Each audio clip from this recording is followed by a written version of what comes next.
So hello everyone. आज हम जो डिस्कस करने वाले हैं वो हम 302 रीडायरेक्शन को डिस्कस करने वाले हैं कि 302 रीडायरेक्शन क्या होता है। ठीक है। तो जैसा मैंने 301 में बताया था, 301 जो होता है वो परमानेंट रीडायरेक्शन होता है कि जब हम किसी वेबसाइट के पेज को या यूआरएल को हम कंप्लीटली जो है नए डोमेन के ऊपर शिफ्ट कर देते हैं, नए पेज के ऊपर शिफ्ट कर देते हैं, तब हम 301 रीडायरेक्शन का यूज करते हैं जो कि परमानेंट होता है। ठीक है।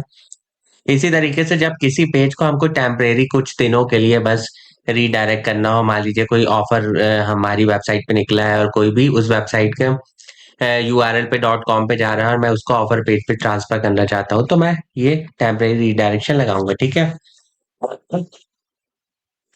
तो 301 रीडायरेक्शन मीन्स होता है the page is temporary moved और to the another URL. The search engine usually keep the original URL indexed. मतलब क्या होता है कि जो मेन जो हमारा यूआरएल है ना, उसको सर्च इंजन इंडेक्स करके रखता है। जो नया वाला है उसको केवल कुछ दिनों के लिए हम यूज कर रहे हैं, तो वो इसका इंडेक्स नहीं होता है। ठीक है। जो क्रॉलिंग इंडेक्सिंग थी उससे रिलेटेड है ये। ठीक है। अब जैसे ये क्या है, ये ओरिजिनल वेबसाइट का एक एग्जांपल है कि ओरिजिनल वेबसाइट का ये प्रोडक्ट का पेज है और इसको ये कुछ दिनों के लिए मैं चाहता हूँ कि जब भी कोई इस यूआरएल पर आए तो वो इस यूआरएल पे ट्रांसफर हो जाए। ठीक है।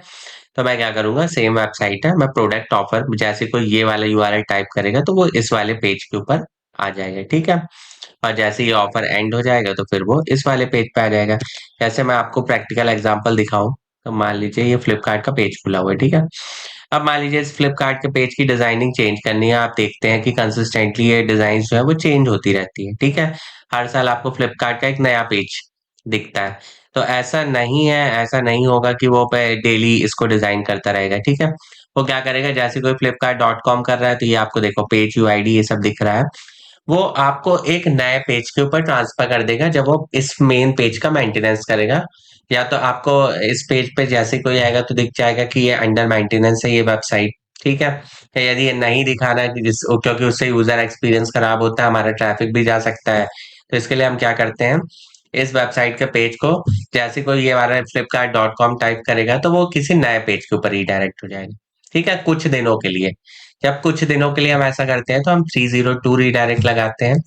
इससे ना अथॉरिटी ट्रांसफर होती है ना लिंक जूस ट्रांसफर होता है, कोई भी चीज ट्रांसफर नहीं होती है, केवल ये कुछ दिनों के लिए होता है। ठीक है।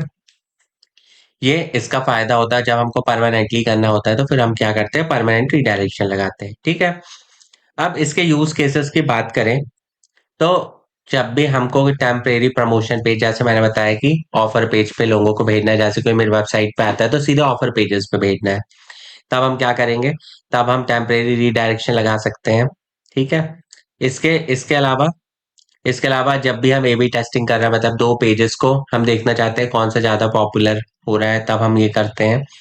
वेबसाइट जब अंडर मेंटेनेंस चल रही है हमारी, तब हम टेम्परेरी, जब मान लीजिए मेरी वेबसाइट अंडर मेंटेनेंस है, अब मैं चाहता हूँ कि कोई मेरी वेबसाइट पे आ रहा है तो उसको तो यूजर एक्सपीरियंस खराब हो जाएगा, तो मैं क्या करता हूँ, जो मेरी वेबसाइट के यूआरएल है ना उसको दूसरी वेबसाइट के यूआरएल पे ट्रांसफर कर देता हूँ।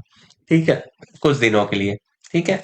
और टेम्परेरी कैंपेन लैंडिंग पेजेस, मतलब कुछ, मान लीजिए कि मैंने एक वेबसाइट का लैंडिंग पेज बनाया जो कुछ दिन के लिए है बस, तो इस टाइम पे भी 302 रीडायरेक्शन का यूज होता है। ठीक है। तो मेनली ये इनका डिफरेंस बहुत इंपॉर्टेंट होता है। 301 रीडायरेक्शन जो है वो परमानेंटली जब मूव करते हैं तब 301 रीडायरेक्शन का यूज किया जाता है। इसमें जो एसईओ वैल्यू होती है वो नए पेज में कंप्लीटली ट्रांसफर हो जाती है। ठीक है।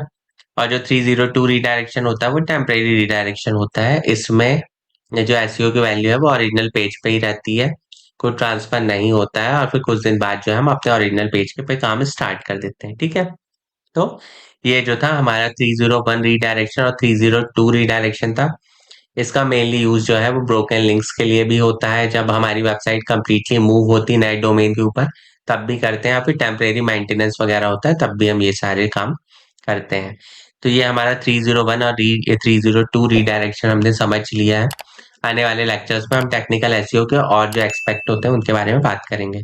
तो आज के लेक्चर के लिए इतना ही। Thank you so much.